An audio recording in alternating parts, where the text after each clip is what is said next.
ভাই মির্জা নিয়ে মানুষের মধ্যে যে এতটা হাইপ ভাই আমি প্রথমে বুঝতে পারিনি।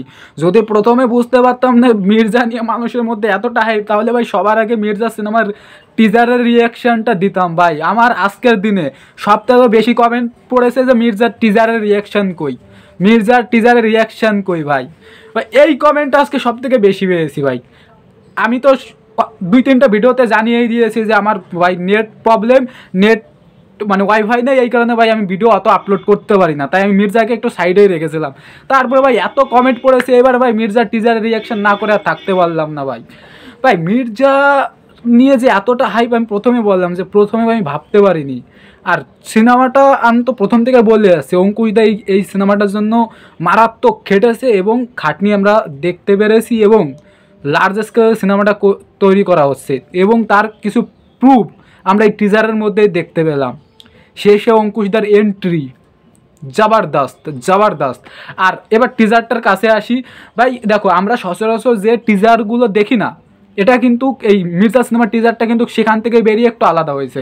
মানে আমরা সচরাচর যে টিজারগুলো দেখি বিভিন্ন কাট শটের মাধ্যমে, মানে হিরো মেইন ক্যারেক্টারকে কেন্দ্র করেই টিজারগুলো তৈরি করা হয়, ঠিক আছে? মানে সচরাচর আমরা যে টিজারগুলো দেখি, কিন্তু এই মির্জা সিনেমার টিজারটা দেখবে প্রতিটা ক্যারেক্টারকে রিভিল করা হয়েছে, শুধু অঙ্কুশদাকে ফোকাস করা হয়নি। দেখবে অঙ্কুশদাকে সামান্য শেষের 5-6 সেকেন্ড, 5-6 বলি কেন 20 থেকে 25 সেকেন্ডের জন্য দেখানো হয়েছে। টিজারটা 2 মিনিটের, তার মধ্যে 20 থেকে 25 সেকেন্ড মাত্র অঙ্কুশদাকে দেখানো হয়েছে, তার বাদ বাকি অন্য সব ক্যারেক্টার। তা এখানে টিজারটা দেখে এটা বুঝতে পারলাম এটা একটা গ্যাংস্টার সিনেমা, কোনো একটা গ্যাংস্টার, ঠিক আছে? সেই গ্যাংস্টারে হয়তো অঙ্কুশদা ঢুকে পড়বে না। এখন অঙ্কুশদার এই গ্যাংস্টারের সঙ্গে কি সম্পর্ক সেটা তো সিনেমা এলেই দেখা মানে বোঝা যাবে, টিজার দেখে অতটা বোঝা যাচ্ছে না। তো অন্দ্রিলাকে একটা সিন দেখানো হয়েছে, মানে একটা দৃশ্যে দেখানো হয়েছে, ভালো লাগছে। এই গ্যাংস্টারের সঙ্গেই সম্পর্কযুক্ত এই গ্যাংস্টার তুরুপের দাস, মানে অঙ্কুশদার গার্লফ্রেন্ড এখানে যে ক্যারেক্টারটা প্লে করেছে। তা দেখো আমার ভাই বেশ ভালো লেগেছে, টিজারটা বেশ ভালো লেগেছে। এখনকার টাইমে দাঁড়িয়ে এই ধরনের সিনেমা হওয়া প্রয়োজন বাংলায়। বাট আমার সামান্য একটা নেগেটিভ পয়েন্ট মনে হয়েছে। কি বলো তো, এটা নেগেটিভ পয়েন্ট বলতে পারবো না, তোমাদের কাছে ছেড়ে দিলাম, এটা তোমরা কতটা আমার সঙ্গে সহমত। মানে গ্রাম বাংলাকে সিনেমার মধ্যে যত দেখানো হবে মানুষের ফোকাস তত বাড়বে। দেখবে আজ থেকে 20 বছর বলবো না, 90 দশককে কেন্দ্র করে যে ধরনের মানে যে সিনেমাগুলো হয় সেই সিনেমাগুলো মানুষ বেশি দেখে, সেই সিনেমাগুলো সুপারহিট হয়।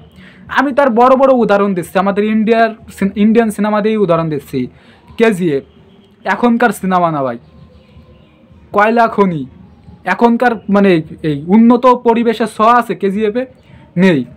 বাহুবলী, এই যেসব বড় বড় সিনেমা তারা ভাই প্রকৃতির ছোঁয়া রাখে, ঠিক আছে? মানে 100 বছর আগে কাহিনীকে দেখায় বা এরকম। আমি যেটা বলতে চাচ্ছি যে গ্রাম বাংলার ছোঁয়াটা রাখে। তা আমার ভাই মানে মির্জা যেহেতু একটা বড় স্কেলে তৈরি করা হচ্ছে, বাংলা সিনেমার মার্কেটে অতটা ভালো না, বাংলা সিনেমাকে ফিরিয়ে আনতে হলে মানে যে সিনেমাটা হাইপ বাড়বে সেই লেভেলের যেন হাইপ বাড়ে। মির্জা সিনেমাটা নিয়ে যতটা হাইপ তার থেকে যেন আরও দ্বিগুণ বাড়ে, সেরকম কিছু একটা দেখাতে হবে মানুষদের।